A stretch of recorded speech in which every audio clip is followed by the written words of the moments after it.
मित्रांनो नमस्कार, मी विनोद बाहेकर। स्क्रीनवर तुम्हाला लोकमत या न्यूजपेपरची एक बातमी दिसते, एक कात्रण आहे आणि त्यामध्ये 20 मेडिकल कॉलेजेस जे आहेत महाराष्ट्रातले तर यांना दंड या ठिकाणी करण्यात आलेला दिसतो आणि त्रुटी दूर करण्यासाठी 2 महिन्यांचा वेळ आहे या न्यूजमध्ये स्पष्ट दिलेलं दिसतं। बघूया नेमकी काय न्यूज आहे। पण जर समजा आपण ॲडमिशन करतोय, काउन्सिलिंग प्रक्रियेमध्ये भाग घेतोय आणि आपली ॲडमिशन जर अशा कॉलेजमध्ये होत असेल की ज्या कॉलेजमध्ये असा काही प्रकार घडेल तर त्यामुळं आपल्या ॲडमिशनवर काही इफेक्ट होईल का? हे जे समजा कॉलेजला पेनल्टी लागली, दंड लागला तर आपल्यावर सुद्धा याचा काही भुर्दंड पडू शकतो का? या जवळपास प्रश्नांची उत्तरं पालकांच्या मनामध्ये असतातच। तर या सर्व प्रश्नांची चर्चा आपण या व्हिडिओमध्ये करतोय। व्हिडिओची लेंथ थोडी वाढू शकते कारण काही PDF मी तुम्हाला या व्हिडिओमध्ये दाखवतोय मागच्या वर्षीचे की जे अत्यंत महत्त्वाचे नोटीस आहेत, जवळपास समजा 2 नंबरची, 3 नंबरची आणि 4 नंबरची काउन्सिलिंग प्रक्रियेदरम्यान आलेली। तर त्यामुळं व्हिडिओ न स्किप करता बघा। तुम्ही MBBS करताय, तुम्ही BDS, BMS, BHMS या सर्व कोर्सेससाठी अतिशय महत्त्वाचं हे PDF असणारे 4 PDF आहेत वेगवेगळे। तर त्यापैकी सुरुवातीला तर ही बातमी नेमकी काय आहे तर बघा, प्राध्यापकांची अपुरी संख्या म्हणजे मुंबई जे आहे तर त्या ठिकाणाहून ही न्यूज आलेली आहे। लोकमत न्यूज नेटवर्क मुंबई, प्राध्यापकांची अपुरी संख्या, कमी ऑपरेशन संख्या, पायाभूत सुविधांचा अभाव अशा विविध कारणांमुळे राज्यातील शासनाच्या 18 म्हणजे गव्हर्नमेंटच्या 18 आणि मुंबई महापालिकेचे 2 वैद्यकीय महाविद्यालयांना राष्ट्रीय वैद्यकीय आयोगाने, आता हे नेमकं काय तर जो राष्ट्रीय वैद्यकीय आयोग आहे तर याला NMC असं म्हटलं जातं, हे मराठीमध्ये दिलेलं आहे।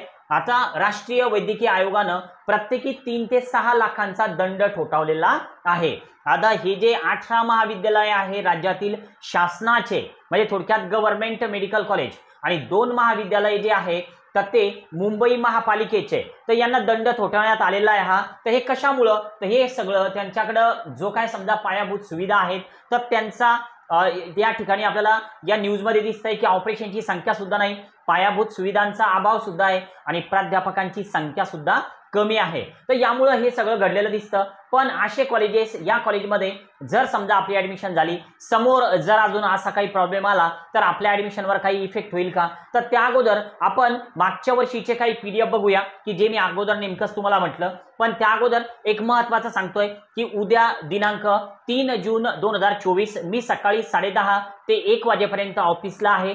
तुम्हाला जर व्हिजिट करायचं असेल तर दिलेल्या नंबरवर एक शेअर लोकेशन असा मेसेज करा, मी तुम्हाला डेट आणि वेळ देतो। तर त्या दरम्यान तुम्ही याल, दुपारनंतर मी नाही, तर त्यामुळे उद्या तुम्ही येऊ शकता। आता जर समजा आपण हे नोटीस जर बघितलं तर सुरुवातीला तर मी तुमच्या समोर नोटीस नंबर 2 जे आहे तर ते एक्सप्लेन करतोय, नंतर नोटीस नंबर 3 जे आहे तर ते आणि नंतर नोटीस नंबर 4 असे हे जे 2, 3 आणि 4 नंबरच्या नोटीस मागच्या वर्षी आलेल्या होत्या काउन्सिलिंग सुरू असताना, तर त्या आपण बघूया। बघा समजा आपण ही जी नोटीस आहे तर ही आलेली आहे 27/3/2023 ला आणि ही पब्लिश झालेली होती CT सेल या वेबसाईटला। आता या नोटीसमध्ये नेमकं काय दिलेलं आहे तर या नोटीसनुसार जे आपले ऑनलाईन रजिस्ट्रेशन असतात मेडिकल ॲडमिशन प्रक्रियेचे तर त्याला एक्सटेन्शन मिळालेलं होतं। 1 नंबरची नोटीस ही रजिस्ट्रेशन संबंधी होती, पण या 2 नंबरच्या नोटीसमध्ये जे काय ऑनलाईन रजिस्ट्रेशन वगैरे आहे तर त्याच्या डेट देण्यात आलेल्या होत्या, म्हणजे त्याला एक्सटेंड करण्यात आलेलं होतं 31 तारखेपर्यंत, म्हणजे 31 जुलैपर्यंत महाराष्ट्राचे ॲडमिशन प्रक्रियेचे रजिस्ट्रेशन मागच्या वर्षी चाललेले होते। म्हणजे निकाल लागल्याच्या नंतर याला जास्त वेळ झालेला होता रजिस्ट्रेशन करण्याला। तर ही एक नोटीस आहे रजिस्ट्रेशनची। आता ही मी का दाखवतोय, महत्त्वाचं आहे की यामध्ये जे कॉलेजेस आपल्याला टाकायचे होते म्हणजे ऑनलाईन प्रेफरन्सेस फिलिंग, जे आपण कॉलेज टाकतो ऑनलाईन ॲडमिशन प्रक्रियेमध्ये सहभाग घेण्यासाठी जी चॉईस फिलिंग करतो तर ती चॉईस फिलिंग आपल्याला करायची होती 1/8 म्हणजे 1 ऑगस्ट पासून तर 3 ऑगस्ट या दरम्यान, म्हणजे जवळपास 3 दिवसाचा कालावधी होता चॉईस फिलिंगसाठी। आणि यानंतर मग सिलेक्शन लिस्ट येणार होती ती 4 तारखेला म्हणजे 4 ऑगस्टला। आता या नोटीसला जर तुम्ही क्रमांक बघितला तर ही नोटीस आहे 2 नंबरची नोटीस, पण CT सेलनं एक 3 नंबरची नोटीस याच वेळेला पब्लिश केलेली होती आणि त्यामधून आपले पालक आणि विद्यार्थी यांना एक त्या नोटीसनुसार एक अटेन्शन दिलेलं होतं की कोणत्या कॉलेजला परमिशन आहे आणि कोणत्या कॉलेजला परमिशन नाही। तर ती नोटीस आपण 3 नंबरची आता सध्या स्क्रीनवर बघूया।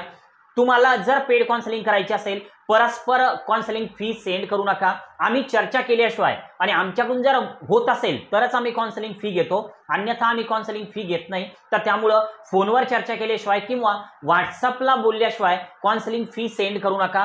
परस्पर जर कोणी QR दिलेला असेल, तुम्ही जर समजा फी सेंड केली तर ती रिफंड करण्यात येईल. जर आमच्या अगोदरच्या पेड मेंबरकडून तुम्ही आलेले असाल तर त्यांचा विचार करण्यात येईल. लिमिटेड मेंबर असतात त्यामुळे खूप लवकर कंप्लीट होतात, तर त्यामुळे असं करावं लागतं मित्रांनो. आता बघा, आता ही 2 नंबरची नोटीस तुमच्या लक्षात आली असेल. ही नोटीस आहे रजिस्ट्रेशन करणे आणि चॉईस फिलिंग करणे या संबंधी, आणि नोटीस आलेली होती 27/7/2023 ला. रजिस्ट्रेशन 31 जुलैपर्यंत चालणार होते आणि चॉईस फिलिंग ह्या 1 तारखेपासून 3 तारखेपर्यंत करायच्या होत्या MBBS आणि BDSच्या. आता या नोटीस नंबर 2 नंतर जी नोटीस नंबर 3 आलेली आहे तर ती सुद्धा आपण एकदा बघून घेऊया. नोटीस नंबर 3 नुसार आपल्याला काय दिलेलं दिसतं बघूया. बघा, नोटीस नंबर 3 जी आहे तर ही आपण या ठिकाणी क्लिक करून बघतोय. नोटीस नंबर 3 तर ही आलेली आहे 4/8/2023 ला. ओके, म्हणजे 4 तारखेला ही नोटीस पब्लिश करण्यात आलेली होती. आणि या नोटीसमध्ये नेमकं काय दिलेलं आहे बघा, तर या नोटीसमध्ये हा जो 2nd नंबरचा पॅराग्राफ आहे तर हा खूप महत्त्वाचा आहे.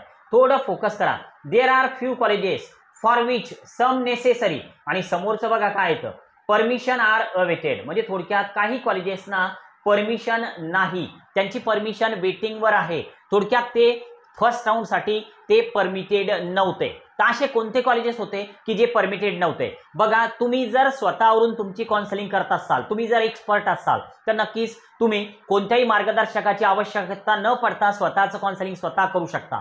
पण अशा काही गोष्टी की ज्यामुळे आपल्या स्टुडंटचं नुकसान होईल, तर ह्या जर तुम्हाला वेळेवर माहिती पडल्या नाही तर विद्यार्थ्यांचा 100% लॉस होऊ शकतो. तर यासाठी तुमच्या जवळचा एखादा काउन्सिलर तुम्ही नेमू शकता, पण तो सुद्धा एक्सपर्ट असावा. ओके, आता बघा, आपण या ठिकाणी बघतोय there are few colleges for which some necessary permission are awaited and hence they are not included in the first round. हे बघा, हे सेंटेन्स खूप महत्वाचं आहे की अलॉटमेंटसाठी त्यांना पहिल्या राऊंडमध्ये घेण्यात आलेलं नाही. मग आता कॉलेजेस नेमके कोणते तर हे तुम्हाला स्क्रीनवर दिसत आहेत. तर हे जवळपास 8 कॉलेजेस होते. बरं, आता समजा हे 8 कॉलेजेस आता यांना समजा परमिशन नाही, मग असं होईल का की हे बंद पडतील म्हणून? तर असं मुळीच होणार नाही. असं होईल का की या कॉलेजला परमिशन स्टेटस नाही म्हणजे या कॉलेजमध्ये तुमची ऍडमिशन होईल म्हणून? तर या कॉलेजच्या चॉईस फिलिंगच जर झाल्या नाही तर तुमची ऍडमिशन कशी होणार? तर हा सुद्धा एक महत्त्वाचा प्रश्न येतो. पण वेळोवेळी गाईड करणारा व्यक्ती तुमच्याकडे असला पाहिजे. मार्गदर्शक खूप महत्त्वाचा आहे. बघा, 8 कॉलेजेस जे तर यामध्ये सर्वात वरचं जे कॉलेज आहे तर ते सेवाग्राम वर्धा इथलं आहे आणि गव्हर्नमेंटचं कॉलेज आहे मित्रांनो आहे. तर हे याला पहिल्या राऊंडला परमिशन याची वेटिंगवर होती. फर्स्ट राऊंडला याची परमिशन नंतर आली. पण ह्या गोष्टी तुम्हाला माहिती असायला पाहिजे. म्हणजे असंही होऊ शकतं, गव्हर्नमेंटचं कॉलेज असून परमिशन वेटिंगवर आणि याचं इंटेक आहे 100 सीटचं. आता जे 2 नंबरचं कॉलेज आहे की जे तुम्हाला स्क्रीनवर दिसतंय तेरणा मेडिकल कॉलेज, तर हे आहे नवी मुंबईचं टॉप रँकिंग मधलं येणारं सेमी गव्हर्नमेंट कॉलेज तेरणा. तर या तेरणाला सुद्धा प्रायव्हेट कॉलेज आहे आणि 150 सीट आहे, पण परमिशन ही वेटिंगवर होती फर्स्ट राऊंडसाठी. यानंतर जर तुम्ही बघायला गेलात तर ACPM मेडिकल कॉलेज हे सुद्धा धुळ्यामधलं एक चांगलं कॉलेज आहे. यानंतर डॉक्टर पंजाबराव देशमुख, ज्याला आपण PDMC म्हणतोय, पंजाबराव देशमुख मेडिकल कॉलेज अमरावतीचं.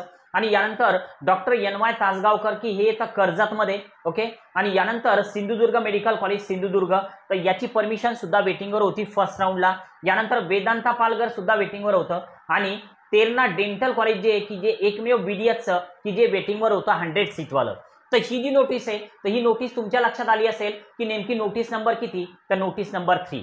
ओके, नोटीस नंबर 3 नुसार आपल्याला CET सेलनं एक अलर्ट केलेलं दिसतं, एक कळवलेलं दिसतं की या कॉलेजला परमिशन ज्या आहेत तर त्या वेटिंगवर आहे. पण याची माहिती आपल्याला असली पाहिजे. माझा नेहमीसाठी प्रयत्न असतो की आपल्या पालकांची कुठं फसवणूक होऊ नये. तुमच्या खूप चांगल्या कमेंट्स असतात बऱ्याच जणांच्या की सर तुम्ही जे करताय तर ते अगदी चांगलं कार्य आहे आणि तुमच्या कार्यास आम्ही सोबत आहोत. तर नक्कीच तुम्ही सोबत असायलाच पाहिजे. आपल्यासाठी माणसं जोडणं महत्त्वाचे आहेत. तर हे मी मागच्या बऱ्याच व्हिडिओमधून बोललोय. तर त्यामुळं आता एकदा आपण काय करूया, तर ही तर नोटीस बघितली आपण. आता नोटीस नंबर 4 जी आहे तर ती नेमकी कशाची होती तर ते सुद्धा बघूया. 2 नंबरची तुमच्या लक्षात आली असेल, रजिस्ट्रेशन आणि चॉईस फिलिंग. 3 नंबरची नोटीस की ज्यानुसार आपल्याला त्या ठिकाणी काही कॉलेजेस की ज्याला परमिशन नव्हती, वेटिंगवर होती परमिशन 3 नंबरच्या नोटीसमध्ये. आता 4 नंबरची नोटीस जर आपण ओपन केली तर या ठिकाणी तुम्हाला दिसतंय की सेकंड राऊंडला हे कॉलेजेस त्यापैकी किती इन्क्लूड झाले. बघा, 4 नंबरची नोटीस आहे आणि ही पब्लिश झालेली होती 8/8/2023 ला. 27 तारखेला रजिस्ट्रेशन एक्सटेंडेडची नोटीस, त्यानंतर 4 तारखेला कॉलेज परमिशनच्या वेटिंगची नोटीस आणि 8 ऑगस्टला परत हे कॉलेज कोणते येणार लिस्टमध्ये, तर याची नोटीस. म्हणजे या नोटीस ज्या आहे ना, तर जवळपास तुम्हाला 50च्या वर तर नोटीसच येतात काउन्सिलिंग प्रक्रिया सुरू असताना, आणि ह्या खूप महत्त्वाच्या असतात आणि या नोटीसचा अर्थ सुद्धा समजायला पाहिजे. बघा आता हे जे तर regarding the seats of the college included in the second admission round, म्हणजे सेकंड राऊंड जो होणार होता तर त्या संबंधी काही कॉलेजेस की जे इन्क्लूड झालेले होते तर हे दिलेलं आहे. बघा आता सेकंड राऊंडला हे सगळे जे following is the list of colleges included in second round, तर हे तुम्हाला दिसतं. मी अगोदर जे सांगितलं तर तेच कॉलेजेस आहेत की ज्यांना सेकंड राऊंडमध्ये परमिशन आलेली दिसते. तर हे सगळी जी प्रक्रिया आहे तर ही खूप महत्त्वाची आहे. म्हणजे आपण जे क्लास केलेत नीट UGचे तर त्याला आपण लाखो रुपये खर्च केले हे तुम्हाला सुद्धा माहिती आहे, पण या प्रक्रियेमधून तुम्हाला किमान 6 ते 7 महिने जावं लागतं. आणि या प्रक्रियेला जर तुम्ही थोडं जरी दुर्लक्षित केलं तर तुमचं जे पैसे क्लासवर तुम्ही खर्च केले ते तर वेस्ट गेलेच, प्लस महत्त्वाचं आहे तुमच्या विद्यार्थ्याचं वर्ष नाही तर त्याचा लाईफ सुद्धा तुम्ही या ठिकाणी लाईफचा विचार करा, आणि सोबतच तुमचं जे काय समजा टाइम गेला 2 वर्ष तर तो वेगळाच. तर त्यामुळं नक्कीच तुम्ही ही सगळी प्रक्रिया समजून घेऊन नंतर काउन्सिलिंग प्रक्रियेमध्ये उतरा. स्वतःचं काम जर स्वतःला करता येत असेल तर नक्कीच तुम्ही स्वतः करू शकता किंवा जवळच्या एखाद्या काउन्सिलरची हेल्प घ्या. जवळचा नसेल तुम्ही ऑनलाईन जर आमच्यासोबत कनेक्टेड राहत असाल तर नक्की कनेक्टेड राहू शकता. डिस्क्रिप्शन बॉक्समध्ये व्हिडिओ आहे, नक्की बघून घ्या, तुम्हाला सगळ्या कन्सेप्ट क्लिअर होतील. जिजाऊ अकॅडमी एक टीमवर्क आहे, एका व्यक्तीच्या माध्यमातून हे सगळं सुरू नाही तर टीमवर्क असल्यामुळं आम्ही सर्व विद्यार्थ्यांसोबत कनेक्टेड असतो. आज आपण या ठिकाणी थांबूया. Okay, bye.